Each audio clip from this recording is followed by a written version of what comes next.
हिंदू धर्म में भगवान के साथ रहने का अर्थ है उनके प्रति पूर्ण समर्पण और उनके द्वारा दिखाए गए मार्ग पर चलना।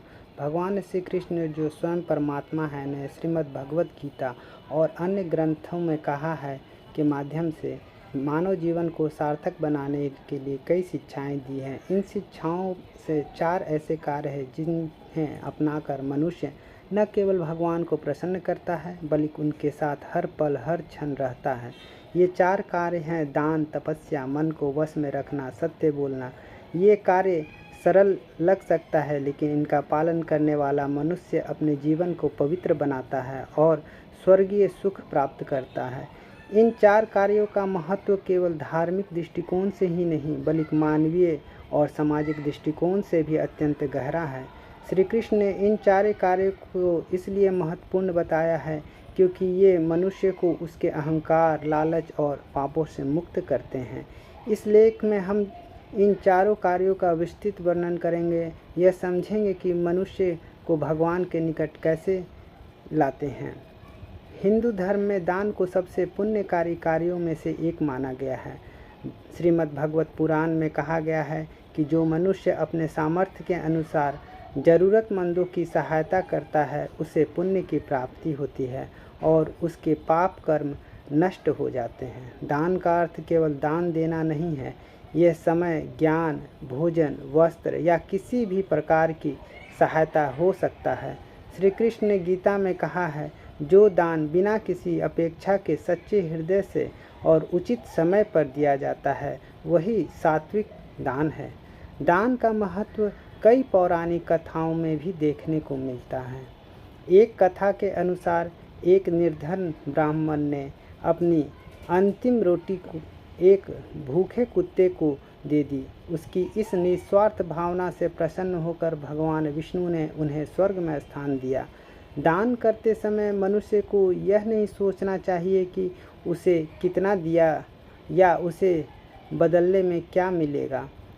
दान को गुप्त रूप से करना चाहिए, बिना किसी दिखावे के। जो मनुष्य इस प्रकार दान करता है उसके हृदय में भगवान का वास होता है। दान का एक और महत्वपूर्ण पहलू है कि यह मनुष्य को लालच, संग्रह की प्रवृत्ति से मुक्त करता है। जब मनुष्य दूसरों के साथ अपना धन संसाधन साझा करता है तो वह स्वयं को भौतिक बंधनों से मुक्त करता है।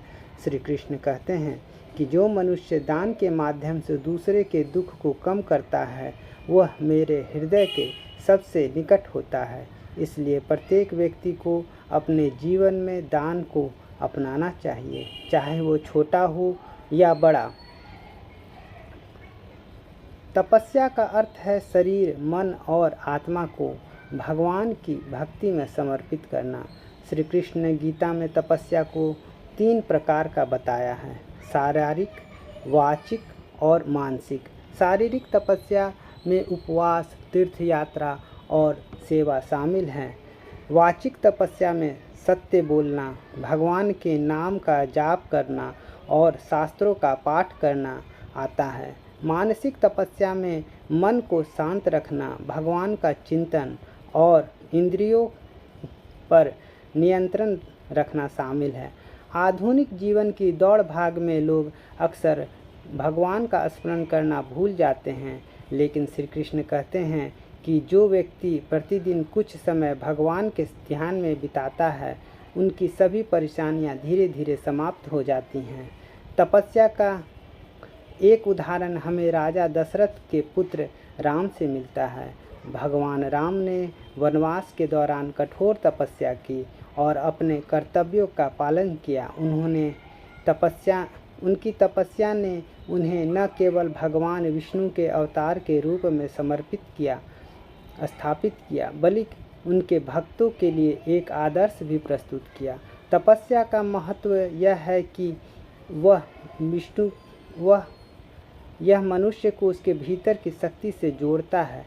जब मनुष्य भगवान के प्रति समर्पित होता है तो वह अपने जीवन की कठिनाइयों की शक्ति को सहने की शक्ति प्राप्त करता है। श्री कृष्ण कहते हैं, जो मेरे लिए तप करता है वह मेरे साथ सदा रहता है। इसलिए प्रत्येक व्यक्ति को अपने व्यस्त जीवन में से कुछ समय निकालकर भगवान की तपस्या में लगाना चाहिए। मनुष्य का मन चंचल है, जैसे हवा में उड़ता हुआ पतंग। श्री कृष्ण ने गीता में कहा है, मन को वश में करना वायु को रोकने के से भी कठिन है, लेकिन अभ्यास और वैराग्य से यह संभव है। जो मनुष्य अपने मन को नियंत्रित नहीं करता, वह अपनी इच्छाओं और महत्वाकांक्षाओं का गुलाम बन जाता है। ऐसा व्यक्ति अक्सर गलत मार्ग पर चल पड़ता है और पाप कर्मों में लिप्त हो जाता है। मन को वश में रखने का अर्थ है अपनी इंद्रियों पर नियंत्रण करना, भगवान की इच्छा के प्रति समर्पित होना। एक कथा के अनुसार एक साधु ने अपने मन को नियंत्रित करने के लिए वर्षों तक ध्यान किया। एक दिन एक अप्सरा ने उन्हें लुभाने की कोशिश की, लेकिन साधु का मन अडिग रहा। उनकी इस दृढ़ता से प्रसन्न होकर भगवान शिव ने उन्हें मोक्ष प्रदान किया। मन को वश में रखने के लिए ध्यान, योग, भगवान का स्मरण अत्यंत उपयोगी है। श्री कृष्ण कहते हैं कि जो व्यक्ति अपने मन को मेरे चरणों में अर्पित करता है, वह मेरे साथ सदा एक रूप रहता है। इसलिए प्रत्येक व्यक्ति को अपने मन को शांत और नियंत्रित रखने का प्रयास करना चाहिए। सत्य बोलना चाहिए मनुष्य का सबसे बड़ा गुण है।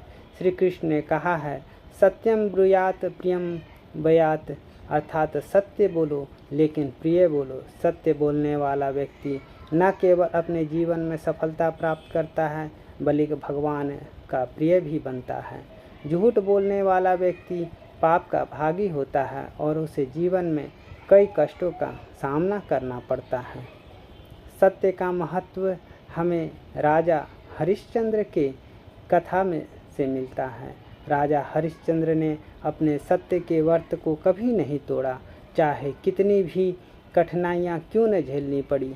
उनकी सत्य निष्ठा से प्रसन्न होकर भगवान ने उन्हें स्वर्ग में स्थान दिया। सत्य बोलने का अर्थ है हर परिस्थिति में सच का साथ देना, चाहे वो कितना भी कठिन क्यों न हो। श्री कृष्ण कहते हैं कि जो व्यक्ति सत्य बोलता है वो मेरे हृदय में निवास करता है। इसलिए प्रत्येक व्यक्ति को सत्य बोलना और सत्य के मार्ग पर चलने का संकल्प लेना चाहिए।